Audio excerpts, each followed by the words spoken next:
প্রথমবারের মতো তেজগাঁও কার্যালয়ে প্রধানমন্ত্রী তারেক রহমান নির্বাচনী প্রতিশ্রুতিগুলো বাস্তবায়নে সংশ্লিষ্টদের সঙ্গে আলোচনা, ভাষা শহীদদের স্মরণে ডাক টিকিট উন্মোচন। 12 মার্চের মধ্যে বসবে ত্রয়োদশ সংসদের প্রথম অধিবেশন, জানিয়েছেন স্বরাষ্ট্রমন্ত্রী। উপস্থাপন হবে অন্তর্বর্তী সরকারের অধ্যাদেশগুলো আর শোক প্রস্তাব। অভ্যুত্থান পরবর্তী প্রথম নির্বাচিত সরকারের হাত ধরে মহান 21শে উদযাপন। রাষ্ট্রপতি ও প্রধানমন্ত্রীর শ্রদ্ধার পর শহীদ মিনারে মানুষের ঢল। 21-এর চেতনায় তারেক রহমানের নেতৃত্বে এগিয়ে যাওয়ার প্রত্যয় বিএনপির। বিশিষ্টজনরা চান দুর্নীতির বিরুদ্ধে শক্ত প্রতিরোধ। শহীদ মিনারে প্রথমবারের মতো ফুল দিয়ে শ্রদ্ধা জামাতের। ডাক্তার শফিকুর রহমানের পরিচালনায় 11 দলের দোয়া ও মোনাজাত। দেখছিলেন ক্রাউন সিমেন্ট সংবাদ শিরোনাম। এবারে বিস্তারিত।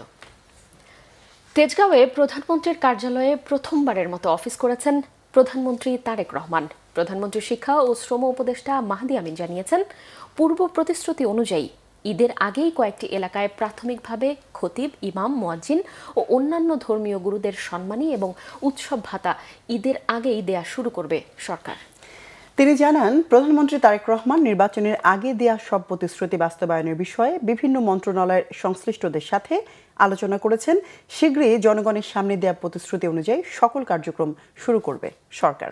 আরও জানাচ্ছেন জাহাঙ্গীর আকন্দ।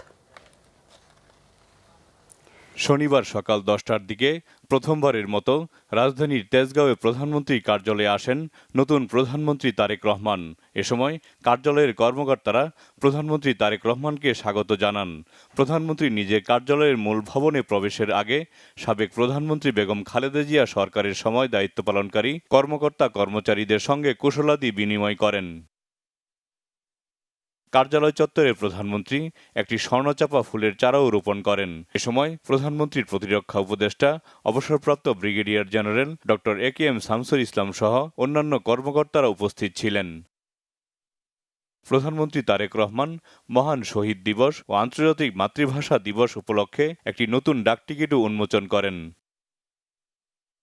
পরে ধর্মীয় ও সামাজিক সম্প্রীতি সুদৃঢ়করণ নিয়ে এক সভায় যোগ দেন প্রধানমন্ত্রী তারেক রহমান। প্রধানমন্ত্রীর সভাপতিত্বে অনুষ্ঠিত সভায় মন্ত্রী, প্রতিমন্ত্রী ও সংশ্লিষ্ট ঊর্ধ্বতন কর্মকর্তারা উপস্থিত ছিলেন।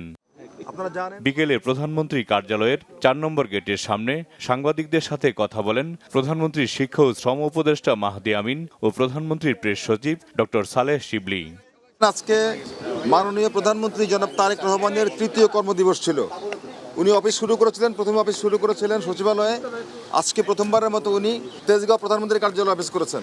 আজকে ছিল আসলে কর্মদিবস হিসাবে তিনি কাজ করলেও আজকে কিন্তু ছুটির দিন ছিল। এই দিবসেও তিনি কাজ করেছেন।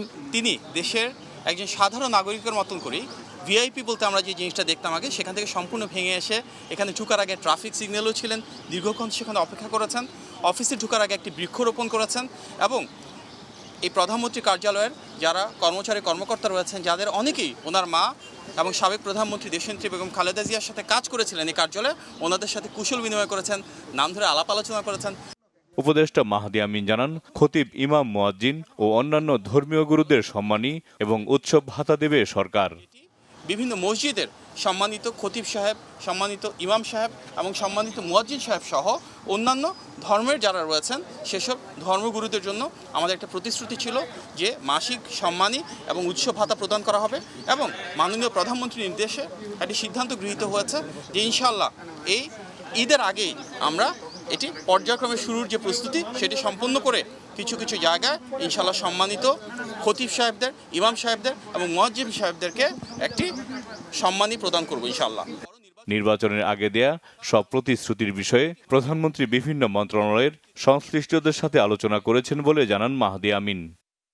চাকরির ক্ষেত্রে, বেসরকারি চাকরির ক্ষেত্রে, উদ্যোক্তা হিসেবে গড়ে ওঠার ক্ষেত্রে এবং বহির্বিশ্বে জনশক্তি রপ্তানির ক্ষেত্রে কিভাবে আমরা সবাইকে আরও দক্ষ এবং যোগ্য হিসেবে গড়ে তুলতে পারি, আমাদের শিক্ষা ব্যবস্থার প্রয়োজনীয় সংস্কারটুকু কীভাবে আনবো এবং তার মাধ্যমে আমাদের জনশক্তিকে কীভাবে কর্মক্ষম করে দ্রুততার সাথে তাদের জন্য অনেক বেশি চাকুরি এবং ব্যবসার সুব্যবস্থা করতে পারবো। বিদেশে বিভিন্ন দূতাবাস যারা রয়েছে এবং বাংলাদেশে বিদেশি যে দূতাবাস রয়েছে তাদের সাথে সমন্বয়ের মাধ্যমে কিভাবে আমাদের জনশক্তিকে আরও দক্ষ এবং যোগ্য করে বিদেশে পাঠাতে পারবো, এগুলো নিয়ে বিস্তারিত আলোচনা হয়েছে এবং ইনশাল্লাহ খুব দ্রুততম সময়ের ভিতরে আমাদের মাননীয় প্রধানমন্ত্রীর নেতৃত্বে আমাদের প্রতিশ্রুতিগুলো বাস্তবায়ন করা শুরু করবো ইনশাল্লাহ।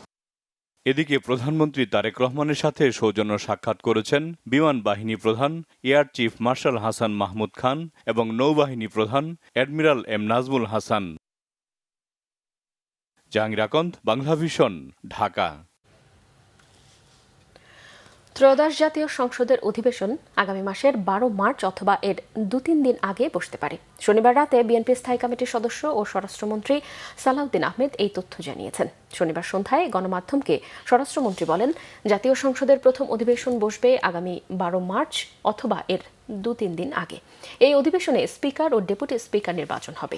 সংবিধান অনুযায়ী জাতীয় সংসদ নির্বাচনের ফলাফলের গেজেট প্রকাশের 30 দিনের মধ্যে রাষ্ট্রপতিকে নতুন সংসদের প্রথম অধিবেশন আহ্বান করতে হয়। তিনি প্রধানমন্ত্রীর লিখিত পরামর্শ অনুযায়ী তা করেন। 12 ফেব্রুয়ারি সংসদ নির্বাচন ও গণভোট হয়েছে।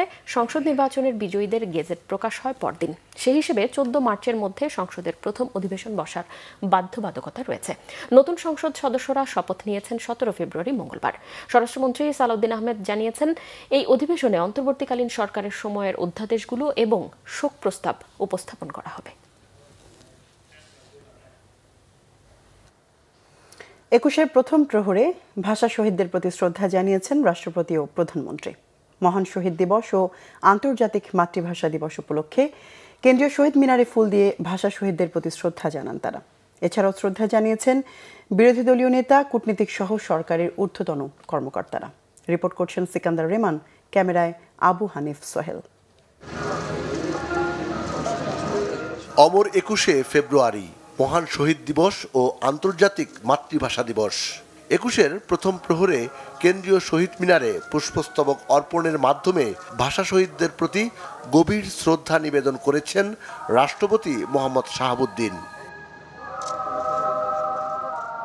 রাত 12:01 ভাষা আন্দোলনের বীর শহীদদের স্মৃতির প্রতি শ্রদ্ধা জানিয়ে সেখানে কিছুক্ষণ নীরবে দাঁড়িয়ে থাকেন রাষ্ট্রপতি। রাষ্ট্রপতির শ্রদ্ধা নিবেদনের পর প্রধানমন্ত্রী তারেক রহমান আসেন কেন্দ্রীয় শহীদ মিনারে। ভাষা আন্দোলনের বীর শহীদদের প্রতি গভীর শ্রদ্ধা জানান তিনি। শ্রদ্ধা নিবেদনের পর প্রথমবারের মতো ভাষা শহীদদের আত্মার মাগফিরাত কামনায় মোনাজাতে শরিক হন প্রধানমন্ত্রী সহ শহীদ মিনারে জড়ো হওয়া হাজারো মানুষ। এর পরপরই মন্ত্রী পরিষদের সদস্যদের নিয়ে আবারও শহীদ বেদিতে ফুলেল শ্রদ্ধা জানান তারেক রহমান। এ সময় বাংলাদেশ জাতীয়তাবাদী দল বিএনপির চেয়ারম্যান হিসেবেও শ্রদ্ধা জানান তারেক রহমান। জিয়া পরিবারের পক্ষ থেকেও ভাষা শহীদদের প্রতি শ্রদ্ধা জানান তারেক রহমান। সাথে ছিলেন ডাক্তার জুবাইদা রহমান ও ব্যারিস্টার জাইমা রহমান।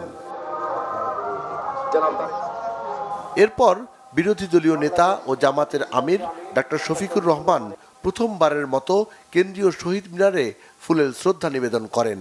বিরোধী দলীয় চিফ হুইপ, এনসিপির আহ্বায়ক নাহিদ ইসলাম সহ বিরোধী দলীয় জোটের সংসদ সদস্যরাও এ সময় সাথে ছিলেন। এরপর 3 বাহিনীর প্রধান শহীদ বেদিতে শ্রদ্ধা জানান।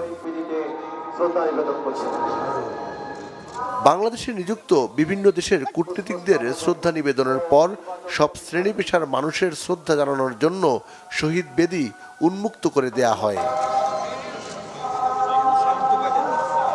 ভাষা শহীদদের প্রতি শ্রদ্ধা নিবেদনকে কেন্দ্র করে শহীদ মিনার ও এর আশপাশের এলাকায় নিশ্ছিদ্র নিরাপত্তা ব্যবস্থা গ্রহণ করা হয়।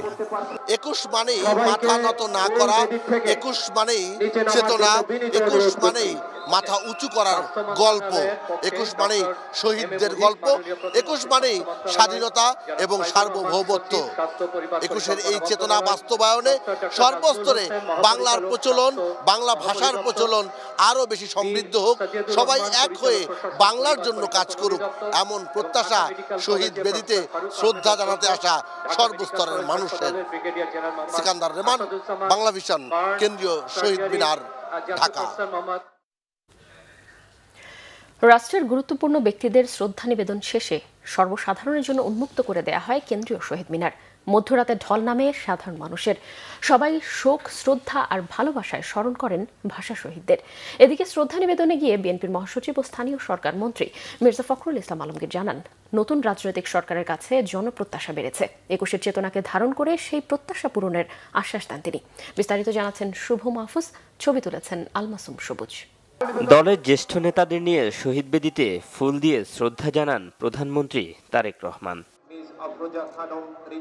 শ্রদ্ধা নিবেদন শেষে বিএনপি মহাসচিব মির্জা ফখরুল ইসলাম আলমগীর গণমাধ্যমকে জানান, নতুন সরকারের কাছে মানুষের প্রত্যাশা অনুযায়ী কাজ করবেন তারা। এ সময় বাংলা ভাষাকে সমৃদ্ধ করার আশ্বাস দেন নেতারা।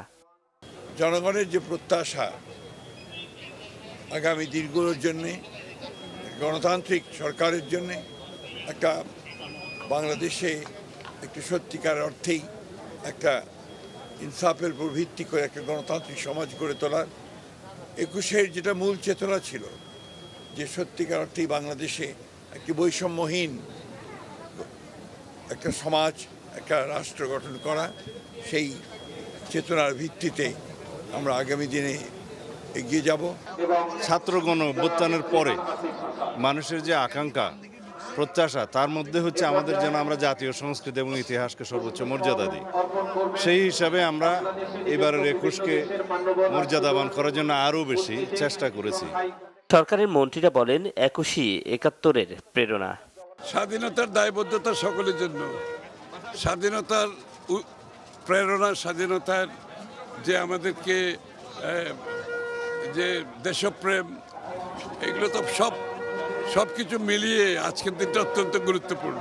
এদিকে রাষ্ট্রের গুরুত্বপূর্ণ ব্যক্তিদের আনুষ্ঠানিকতা শেষে হাজারো মানুষের ঢল নামে কেন্দ্রীয় শহীদ মিনারে। খালি পায়ে, হাতে গুচ্ছ ফুল নিয়ে ভাষা শহীদদের প্রতি শ্রদ্ধা জানাতে শহীদ বেদিতে ভিড় করেন সব শ্রেণী পেশার মানুষ। আমরা চাই ২৪-এর গণ অভ্যুত্থানে আহত জুলাই যোদ্ধা এবং শহীদ পরিবার, এরকম যারা শহীদ হয়েছেন, আমরা তাদের স্মৃতিতে রাখতে চাই। আমাদের ভাষা ছিল, বাট ভাষা প্রকাশ করার স্বাধীনতা ছিল না। ২০২৬ সালে আবার একটা গণতান্ত্রিক নির্বাচনের মাধ্যমে একটা গণতান্ত্রিক সরকার এসেছে। ইনশাআল্লাহ আমরা ভবিষ্যতে আমাদের এই বাক স্বাধীনতাটাকে অব্যাহত রাখতে পারবো, সেই প্রত্যাশাই করছি। সালাম, বরকত, রফিক, জব্বার, তারা যে এই ভাষার জন্য জীবন দিয়েছে, তাদের প্রতি শ্রদ্ধা জানানোর জন্য এসেছি। শহীদ মিনারে পুষ্পস্তবক অর্পণ করতে পেরে আমি নিজেকে ধন্য মনে করছি। ভাষার জন্য রক্ত দেয়া শহীদদের স্মরণ করতে বড়দের সাথে শিশুরাও আসেন ফুল হাতে।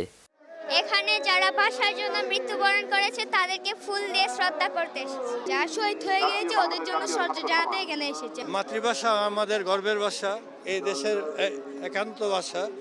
আমাদের বাচ্চাদেরকে শেখার জন্য, জানার জন্য মাতৃভাষা কি জিনিস এটা বোঝানোর জন্য তাদেরকে এত রাত পর্যন্ত আমরা জেগে আছি। মাতৃভাষা বাংলার জন্য জীবন দিয়ে গেছে, তাদের প্রতি আমরা অনেক কৃতজ্ঞ। বিভিন্ন রাজনৈতিক, সামাজিক, সাংস্কৃতিক সংগঠনের কর্মীরাও এসেছেন দল বেঁধে। দলমত নির্বিশেষে সবারই চাওয়া সম্প্রীতির বাংলাদেশ। সরকার মাতৃভাষাকে, বিশেষ করে মায়ের ভাষাকে আন্তর্জাতিকভাবে আরো সুন্দরভাবে, সাবলীলভাবে যেন মানুষ পালন করতে পারে, সেই উদ্যোগ গ্রহণ করবেন। ৫২ সালের যে ভাষা শহীদদের যে রক্তের ধারাবাহিকতায় কিন্তু মুক্তিযুদ্ধ, তারপরে ৯০-এর গণ অভ্যুত্থান, তারপরে কিন্তু আজকের এই ২৪-এর গণ অভ্যুত্থান। বর্তমান তারেক রহমানের নেতৃত্বে আশা করতেছি যে তিনি বহুদলীয় গণতন্ত্র প্রতিষ্ঠা করবে এবং সকল মানুষের মৌলিক যেই অধিকার সেটা তিনি তুলে ধরবেন। ৫২-এর ভাষা আন্দোলন থেকে ৭১-এর মুক্তিযুদ্ধ, আর ৭১ থেকে ২৪-এর গণ অভ্যুত্থান, সব একই সূত্রে গাঁথা। এসবের চেতনা থেকেই গণমানুষের আকাঙ্ক্ষা বাস্তবায়ন হবে নতুনভাবে, এমন প্রত্যাশা সবার। শুভ মাহফুজ, বাংলা ভিশন, ঢাকা। এদিকে ভোর থেকেও শহীদদের প্রতি শ্রদ্ধা জানাতে ফুল হাতে হাজারো মানুষের জনস্রোত ছিল শহীদ মিনারে। বিভিন্ন শ্রেণী পেশার মানুষের পাশাপাশি শ্রদ্ধা জানিয়েছেন ছোট বড় সকলেই। গণঅভ্যুত্থান পরবর্তী নতুন সরকারের হাত ধরে এবারের ২১শে ফেব্রুয়ারি এসেছে ভিন্ন আবহে। দলমত নির্বিশেষে দেশ ও জাতি অগ্রগামী হোক, এমন প্রত্যাশা সাধারণ মানুষের। জাহাঙ্গীর আলমের ক্যামেরায় মোবাশ্বের আহমেদের রিপোর্ট। আত্মপরিচয় আর অধিকার আদায়ের দিন মহান শহীদ দিবস বা আন্তর্জাতিক মাতৃভাষা দিবস ২১শে ফেব্রুয়ারি। যা বাঙালির জাতীয় জীবনে শোক, অহংকার ও সাহসিকতার প্রতীক হিসেবে বারবার ফিরে এসেছে গভীর শ্রদ্ধা ও আবেগ নিয়ে। সকালের আলো ফুটতেই কেন্দ্রীয় শহীদ মিনারে উপচে পড়া ভিড়। দীর্ঘ লাইনে দাঁড়িয়ে শহীদ বেদিতে ফুলের শ্রদ্ধা জানাতে সর্বস্তরের মানুষের এই জনস্রোত। তবে এবারের ২১ এসেছে সংযমের মাস রমজানের পবিত্রতা নিয়ে। তাই জনমানুষের মিছিলে স্লোগান আর গানের চেয়েও বেশি ছিল গাম্ভীর্য ও নীরবতা। মাতৃভাষার অধিকার রক্ষায় যে চেতনা ১৯৫২ সালে শুরু হয়েছিল তা ২৪-এর গণঅভ্যুত্থানের মধ্য দিয়ে পূর্ণতা পেয়েছে বলে বিশ্বাস শ্রদ্ধা নিবেদনে আসা সাধারণ মানুষের। ৫২ থেকেও মাথা নত করেনি, আগামী দিনেও বাংলাদেশ কারো কাছে মাথা নত করবে না। আমি চাই অন্তত ভাষা আন্দোলনটা কেউ না ভুলুক, সবাই যেন মনে রাখে যে এরা আমাদের জন্য কি করে গেছে। আজকে আমরা এখানে ফুল অর্পণ করতে এসেছি শহীদ মিনারে এবং আমরা ভাষা শহীদদেরকে সম্মান জানাতে এসেছি। সুন্দর চাচ্ছি, ভালো চাচ্ছি, মানে সব দিক দিয়ে মানে সমাজে বাঁচা যায়, থাকা যায় এবং চাচ্ছি সবার জন্য থাকতে পারে, কৃষক শ্রমিক সবার জন্য থাকতে পারে, সব ধর্মের মানুষকে থাকতে পারে। ৭৪ বছরের ইতিহাসে অন্যায় অবিচারের বিরুদ্ধে বারবার ফুঁসে ওঠা বাঙালি মনে এখন সংস্কার ও পরিবর্তনের আকাঙ্ক্ষা। মুক্তিযুদ্ধে করা হয়েছে, মানে অনেকের মধ্যে আসলে সেই চেতনাটা এখন আর নাই। আমরা আশা করব যে ওই চেতনাটা যাতে সবার মধ্যে জাগ্রত হয়। এখানে পরিবার নিয়ে এসে খুবই ভালো লাগছে, কারণ আমার মেয়েকে আমি অনেক ভালো কিছু শেখাতে পারতেছি। ওকে আমি মেসেজ দিতে চাই যে আমাদের আগের প্রজন্ম আর কি করেছে দেশের জন্য, এই মেসেজটাই শুধু আমি আমার বাচ্চাকে দিতে চাই। এরপরে যদি কোনো কিছু হয় ও যেন দেশের জন্য ঝাঁপিয়ে পড়তে পারে। আমি অন্যায় অবিচারের বিরুদ্ধে লড়াই করি। আমি যদি বাংলাদেশে কখনো যে অন্যায় দেখি তাহলে আমি প্রতিবাদ করব ইনশাল্লাহ।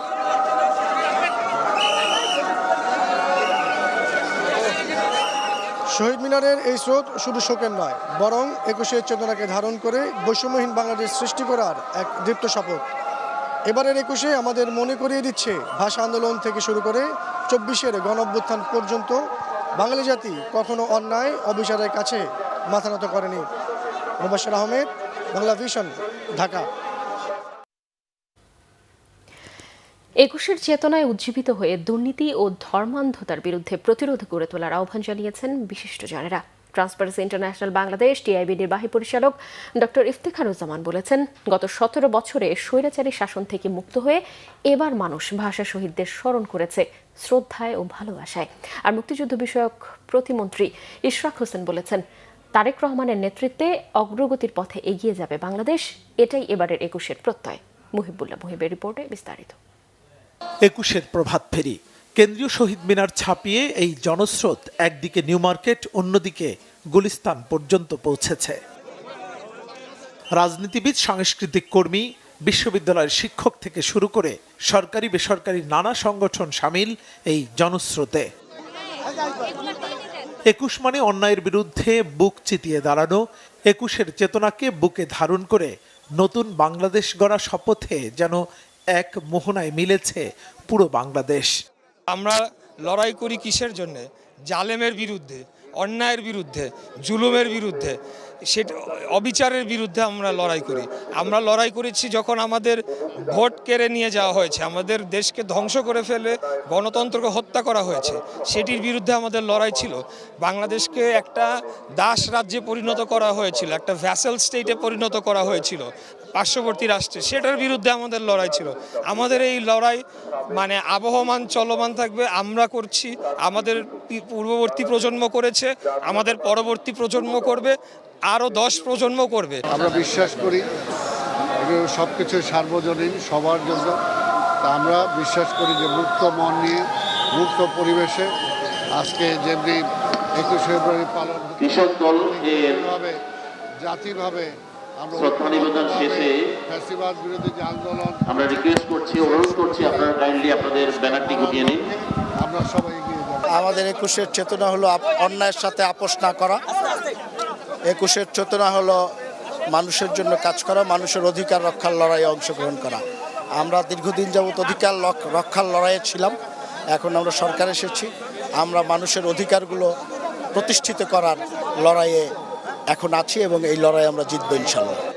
দলমত, ধর্ম, বর্ণ, সমতল কিংবা পাহাড়ি, বাঙালি অথবা ভিন্ন ভাষাভাষী সবাই ভাষা শহীদদের স্মরণ করছেন পরম শ্রদ্ধায়। শহীদ বেদিতে ফুল দেওয়ার এই দীর্ঘ সারি বলে দেয় ৭৪ বছর পরেও রফিক শফিউর সালাম বরকতেরা রয়ে গেছেন বাংলার মানুষের হৃদয়ের মণিকোঠায়। আমরা মনে করি, জোরালোভাবে বিশ্বাস করি যে দুর্নীতি এবং ধর্মান্ধতা ২১-এর চেতনার সম্পূর্ণ পরিপন্থী। বিশেষ করে বাংলাদেশের সকল মানুষের সমান অধিকার পরিপন্থী যত শক্তি আছে সেটাকে প্রতিহত করা হচ্ছে ২১-এর চেতনার মূল বিষয়। বিগত দিনে আমাদের বিএনপি চেয়ারম্যান জনাব তারেক রহমানের নেতৃত্বে কাজ করেছি, এদেশের মানুষকে ঐক্যবদ্ধ করেছি যে এদেশে বৈষম্য করে বা এদেশে নির্যাতন নিপীড়ন করে কেউ টিকে থাকতে পারবে না। যেমনটা ৫২ সনে আমাদের চাপিয়ে দেওয়া রাষ্ট্রভাষা পাকিস্তানিরা করতে চেয়েও পারেনি। এই ৫ দিনের যে কর্মকাণ্ড আমরা দেখেছি তাতে একটি বিষয় প্রতিমান যে গণতান্ত্রিক রাষ্ট্র প্রতিষ্ঠা করবার জন্য একটি সরকার যতটুকু কার্যকর ভূমিকা পালন করে ততটুকুই পালন করে যাচ্ছে এবং আগামীতে ইনশাল্লাহ আরও বেশি বেগবান হবে এই ধারাটি। ভাষা শহীদদের প্রতি শ্রদ্ধা রেখে বলতে চাই, আগামীর বাংলাদেশ তারেক রহমানের নেতৃত্বে নতুন বাংলাদেশ হবে। ৫২ থেকে ৭১, ৯০ থেকে ২৪ জালিম শাহীর বিরুদ্ধে ছাত্র জনতার রক্ত আর জীবনদানের ইতিহাসই এদেশের মজলুমকে পথ দেখাবে অনন্তকাল, এমন প্রত্যাশা সর্বস্তরের মানুষের। ২১ মানে অন্যায়ের কাছে মাথা নত না করা, ২১ মানে প্রতিবাদ, প্রতিরোধ আর অকাতরে জীবন দেয়া। ১৯৫২ সালে ভাষা শহীদদের শ্রদ্ধা জানাতে সকাল থেকেই দীর্ঘ লাইন এই কেন্দ্রীয় শহীদ মিনারে। ২১-এর চেতনায় উজ্জীবিত হয়ে গঠিত হবে আগামীর বাংলাদেশ, এমন প্রত্যাশার কথা জানিয়েছেন শ্রদ্ধা জানাতে আসা মানুষ। মুহিবুল্লাহ মুহিব, বাংলা ভিশন, ঢাকা। শিক্ষামন্ত্রী আ.ন.ম এহসানুল হক মিলন বলেছেন, আধিপত্য প্রতিষ্ঠা করার মানসিকতায় তৎকালীন পাকিস্তান সরকার উর্দুকে রাষ্ট্রীয় ভাষা করে বাঙালির ওপর চাপিয়ে দিতে চেয়েছিল। জামাত ইসলামী শহীদ মিনারে ফুল দিতে গেছে, এটি একটি ইতিবাচক দিক। সকলকে নতুন করে চিন্তা করতে হবে বলে মন্তব্য করেন তিনি। রাজধানীতে এক অনুষ্ঠানে শহীদ দিবস ও আন্তর্জাতিক মাতৃভাষা দিবসের আলোচনায় এসব কথা বলেন তিনি। শিক্ষামন্ত্রী বলেন, গত ১৭ বছরে ক্রমান্বয়ে শিক্ষাকে নিচের দিকে নিয়ে যাওয়া হয়েছে। বিদ্যমান শিক্ষা ব্যবস্থা বেকারত্ব সৃষ্টি করছে, এমন শিক্ষা পদ্ধতিতে দেশকে এগিয়ে নেওয়া যাবে না। শিক্ষকদের নৈতিক অবস্থা উন্নত করার পরামর্শ দিয়ে বলেন, প্রতিটি শিশুকে নিজের সন্তানের মতো ভাবতে হবে। এখন শিক্ষকরা শিক্ষার মান নিয়ে কথা বলেন না, তাদের বক্তব্য মূলত দাবি দাওয়া নিয়ে। অনুষ্ঠানে শিক্ষা প্রতিমন্ত্রী ববি হাজ্জাজ জানান, শিক্ষা খাতে দুর্নীতি রোধ করতে কার্যকর পদক্ষেপ নেবে বিএনপি সরকার। আধিপত্যবাদ, এই সম্প্রসারণবাদ, এটাকে তারা তখন কগনিজেন্সে নিয়েছিল বলেই তারা তখন বলেছিল যে Urdu should be the national language। জামাত ও শহীদ মিনারে যাচ্ছে পুষ্পস্তবক দিতে, রিব্র্যান্ডিং, তার নিজেকে নতুন ভাবে আনার চেষ্টা করছে। Completely rebranding. জামাত তো বিশ্বাস করে না শহীদ মিনারে যাওয়া, কিন্তু তারা যাওয়া শুরু করেছে। Let's start the same rebranding. আমাদের সকলকে নতুন ভাবে আমাদের কাজ করতে হবে। আগামী মাস থেকেই ফ্যামিলি কার্ড বিতরণ কার্যক্রম শুরু হবে বলে জানিয়েছেন তথ্য ও সম্প্রচার মন্ত্রী জহিরুদ্দিন স্বপন। বরিশাল শিল্পকলা একাডেমি অডিটোরিয়ামে জেলা প্রশাসনের উদ্যোগে আয়োজিত শহীদ দিবস ও আন্তর্জাতিক মাতৃভাষা দিবসের অনুষ্ঠানে এই তথ্য জানান তিনি। মন্ত্রী জানান, প্রথম পর্যায়ে এই ফ্যামিলি কার্ডে নগদ অর্থ দেয়া হবে। দেশের 4,10,00,000 পরিবারের নারী সদস্য এই কার্ডের মালিক হবেন। তথ্য ও সম্প্রচার মন্ত্রী আরও বলেন, বাংলার মানুষ তার অধিকার প্রতিষ্ঠায় কখনো আপোষ করেনি। 52 ভাষা আন্দোলন থেকে 24-এর গণঅভ্যুত্থান এরই প্রমাণ। এ সময় গণমাধ্যমের বিষয়ে মন্ত্রী বলেন, গণমাধ্যমকে সঠিক ও সুষ্ঠুভাবে কাজ করতে দিতে হবে। গণমাধ্যমের ওপর কোনো গোষ্ঠীকে হস্তক্ষেপ করতে দেয়া হবে না। আমরা নারী অধিকার, প্রত্যেকটা ফ্যামিলিতে কার্ড পৌঁছানো, বেকারদের জন্য কর্মসংস্থান, কৃষকদের জন্য ঋণ মৌকুফ এবং কৃষক কার্ড দেয়া এবং সমাজ বিরোধীদেরকে তালিকাবদ্ধ করা, এই কাজগুলিকে আমরা গুরুত্বের সঙ্গে বিবেচনা করছি। ফলের দাম আকাশ ছোঁয়া। দেশি বিদেশি সব ধরনের ফলের দামই 20 থেকে 50 টাকা বাড়তিতে কিনতে হচ্ছে ক্রেতাদের। রাজধানীর কারওয়ান বাজারে জমে উঠেছে ইফতার বাজার। প্রতিবারের মতো এবারও রাস্তার দুপাশে বসেছে ইফতার আর বিভিন্ন ফল ফলাদির দোকান। আরিফিন শাওনের রিপোর্ট। সারাদিন রোজা রেখে ইফতারে একটু স্বস্তির জন্য বরফ কিনছেন সাধারণ জনগণ। রাজধানীর কারওয়ান বাজারের রাস্তার দুপাশে বসেছে হরেক রকমের ইফতার ও ফলের পসরা। দেশি বিদেশি সকল ফল পাওয়া যায় এসব দোকানে। একটু ভালো ইফতারের জন্য দেশি বিদেশি বিভিন্ন ধরনের ফল কেনার চেষ্টা করছেন ক্রেতারা। তবে দাম বেশি থাকায় অস্বস্তির কথা জানিয়েছেন তারা। দ্রব্যমূল্যের দাম হঠাৎ করে দ্বিগুণ হয়ে গেল, এটা আমাদের জন্য আসলে কি বলবো বিব্রতকর অবস্থা। জিনিসটা ভালো, দামটা বেশি, এটা দেখা যায়। কি করবো, আমরা তো অপারক, খাইতে হতো বাবা, রোজার আছে, খাওয়া লাগবে না। গেল বছর যে দাম রাখছে ওই রকম রাখলে মনে করেন যে ঠিক হইতো, এখন মনে করেন যে 100 টাকা কেজি সবার তো কিনা খাওয়ার মতো সামর্থ্য নেই। এদিকে বেচা বিক্রির মন্দা আর উচ্চ মূল্যের কথা জানিয়েছেন ব্যবসায়ীরা। ভাই ব্যবসা বাণিজ্য তেমন একটা ভালো না, প্রত্যেক দিনে মালে ঘাটতি, ঠিক আছে, মালের রেট পেয়ে সব কিছুই বেশি, কাস্টমার একবারে কমই বার গত বছরের থেকে। আপনার গেছে রমজানে আপনার অ্যাভেলেবেল ছিল, অ্যাভেলেবেল খাইছে, এবার রোজাতে আপনার মালটা সাপ্লাই কম, এখনো সিজনালি তরমুজ আসে নাই, তো এই কারণে আপনার দামটা একটু বেশি। বাজার নিয়ন্ত্রণে সরকারকে তদারকির আহ্বান জানিয়েছেন সাধারণ ক্রেতারা। আরেফিন শাওন, বাংলা ভিশন, ঢাকা। প্রধানমন্ত্রীর রাজনৈতিক উপদেষ্টা নজরুল ইসলাম খান বলেছেন, দীর্ঘ সময় দেশের মানুষ গণতন্ত্র উপভোগ করতে পারেনি, তবে 12 ফেব্রুয়ারি নির্বাচনের মধ্য দিয়ে দেশের মানুষ আবারও গণতান্ত্রিক পথে যাত্রা শুরু করেছে। শনিবার রাজধানীর এফডিসিতে ডিবেট ফর ডেমোক্রেসি আয়োজিত নির্বাচনী বিতর্ক অনুষ্ঠানে বিজয়ী দলগুলোর সম্বর্ধনা ও পুরস্কার বিতরণ অনুষ্ঠানে একথা বলেন তিনি। নজরুল ইসলাম খান বলেন, 17 বছর দুর্নীতি, স্বজনপ্রীতি ও নানা অনিয়ম দিয়ে দেশকে ধ্বংস করে দিয়েছে। দেশকে সেখান থেকে নতুন করে এগিয়ে নিতে সরকার নানা ধরনের পদক্ষেপ নিচ্ছে।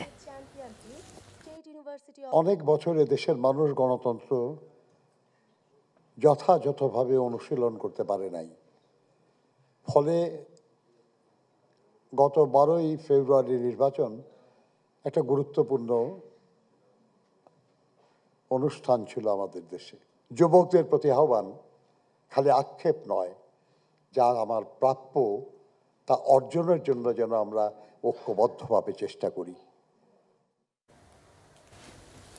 রমজানে অতিরিক্ত মুনাফা না করে ন্যায্য দামে পণ্য বেচতে ব্যবসায়ীদেরকে আহ্বান জানিয়েছেন বাণিজ্যমন্ত্রী খন্দকার আব্দুল মুক্তাদির। শনিবার সিলেটে একটি হোটেলে জেলা ও মহানগর বিএনপি আয়োজিত ইফতার মাহফিলে তিনি এই আহ্বান জানান। মন্ত্রীর আশ্বাস, সম্মিলিত উদ্যোগে রমজানে বাজার স্থিতিশীল থাকবে এবং সাধারণ মানুষ স্বস্তিতে ইবাদত করতে পারবে। রমজানে আমদানি নির্ভর পণ্যের দাম নিয়ন্ত্রণে রাখতে সরকার প্রয়োজনীয় ব্যবস্থা নিয়েছে জানিয়ে খন্দকার মুক্তাদির বলেন, বাজার তদারকিও জোরদার করা হয়েছে। এ সময় উপস্থিত ছিলেন সিলেট 6 আসনের এমপি ইমরান আহমেদ চৌধুরী ও জেলা জামাতের আমির মাওলানা হাবিবুর রহমান সহ অনেকেই।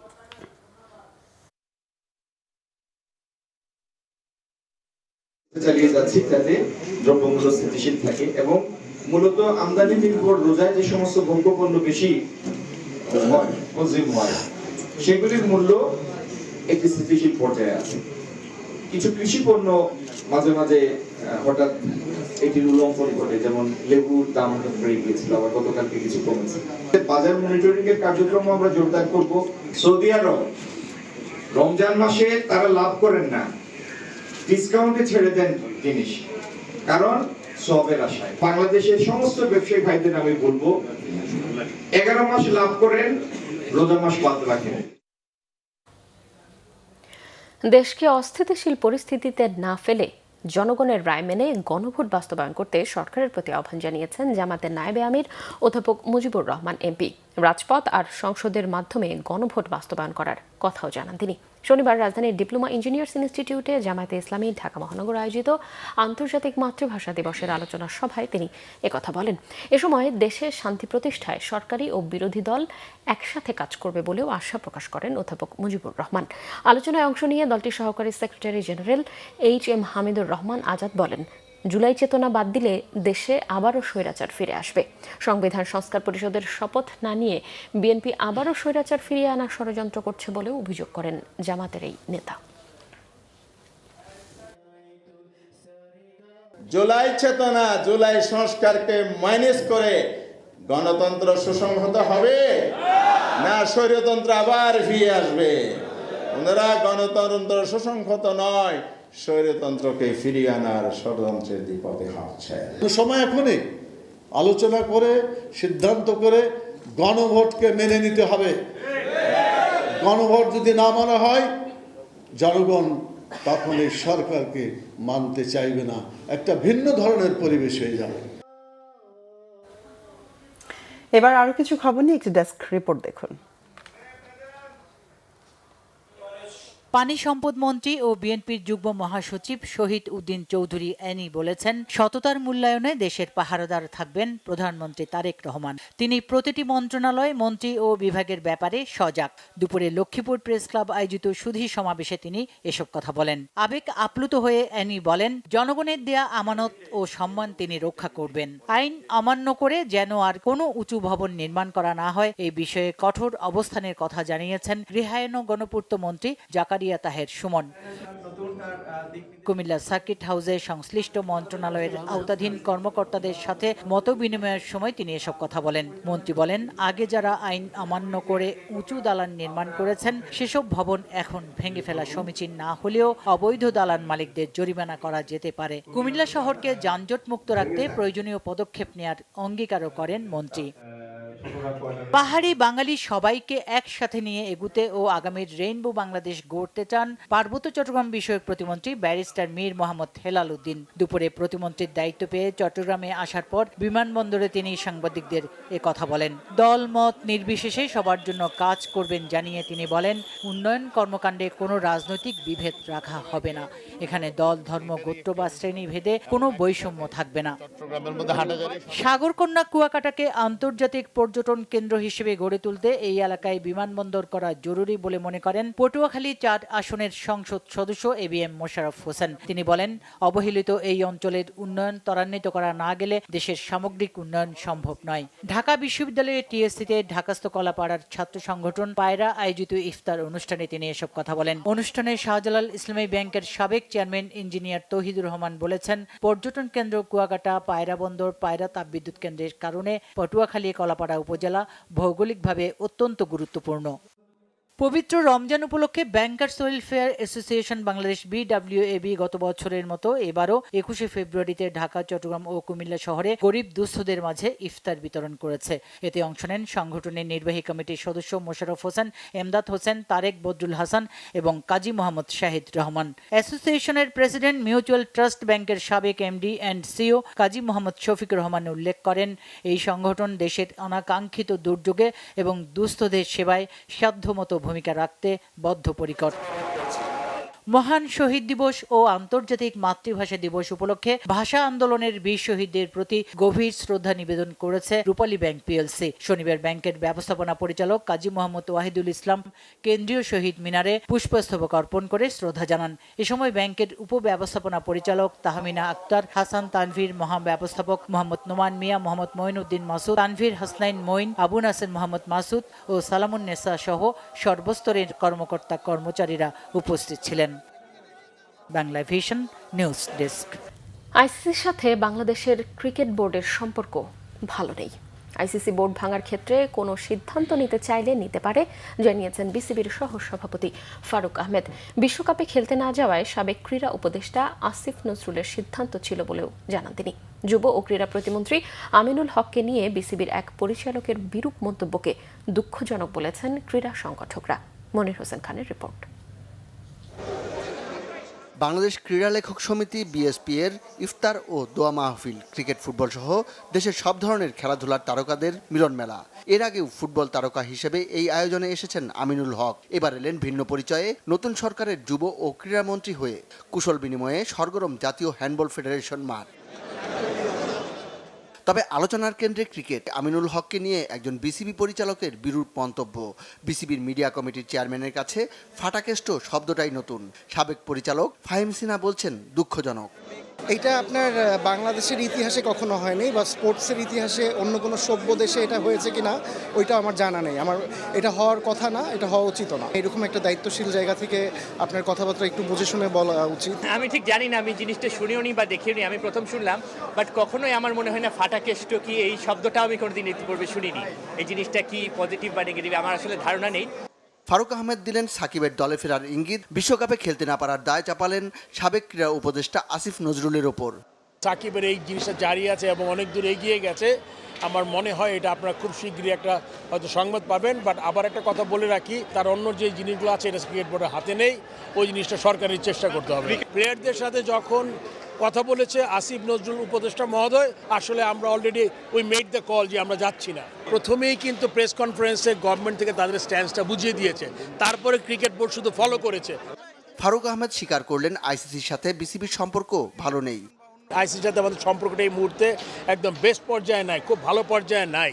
যদি এরকম কোনো ঘটনা ঘটে, আইসিসি যদি কোনো ক্লজ খুঁজে বের করে, তাহলে যদি ওরা কোনো কিছু করতে চায় ওটাও করতে পারে। বাট আমি আসলে এই মুহূর্তে এটা আগাম আমার করা দরকার নেই, বাট সম্ভাবনা একদম উড়িয়ে দেওয়া যাবে না। 2-1 দিনের মধ্যেই ক্রীড়া মন্ত্রণালয়ের সঙ্গে বিসিবির বৈঠক, এরপরই বোঝা যাবে পানি কোন দিকে গড়ায়। মনির হোসেন খান, বাংলা ভিশন, ঢাকা। আমরা সংবাদ শেষ করব। ক্রাউন সিমেন্ট শিরোনামগুলো আরও একবার জানিয়ে। প্রথমবারের মতো তেজগাঁও কার্যালয়ে প্রধানমন্ত্রী তারেক রহমান। নির্বাচনী প্রতিশ্রুতিগুলো বাস্তবায়নে সংশ্লিষ্টদের সঙ্গে আলোচনা। ভাষা শহীদদের স্মরণে ডাক টিকিট উন্মোচন। 12 মার্চের মধ্যে বসবে ত্রয়োদশ সংসদের প্রথম অধিবেশন, জানিয়েছেন স্বরাষ্ট্রমন্ত্রী। উপস্থাপন হবে অন্তর্বর্তী সরকারের অধ্যাদেশগুলো আর শোক প্রস্তাব। অভ্যুত্থান পরবর্তী প্রথম নির্বাচিত সরকারের হাত ধরে মহান 21শে উদযাপন। রাষ্ট্রপতি ও প্রধানমন্ত্রীর শ্রদ্ধার পর শহীদ মিনারে মানুষের ঢল। 21-এর চেতনায় তারেক রহমানের নেতৃত্বে এগিয়ে যাওয়ার প্রত্যয় বিএনপির। বিশিষ্টজনেরা চান দুর্নীতির বিরুদ্ধে শক্ত প্রতিরোধ। শহীদ মিনারে প্রথমবারের মতো ফুল দিয়ে শ্রদ্ধা জামাতের। ডক্টর শফিকুর রহমানের পরিচালনায় 11 দলের দোয়া ও মোনাজাত।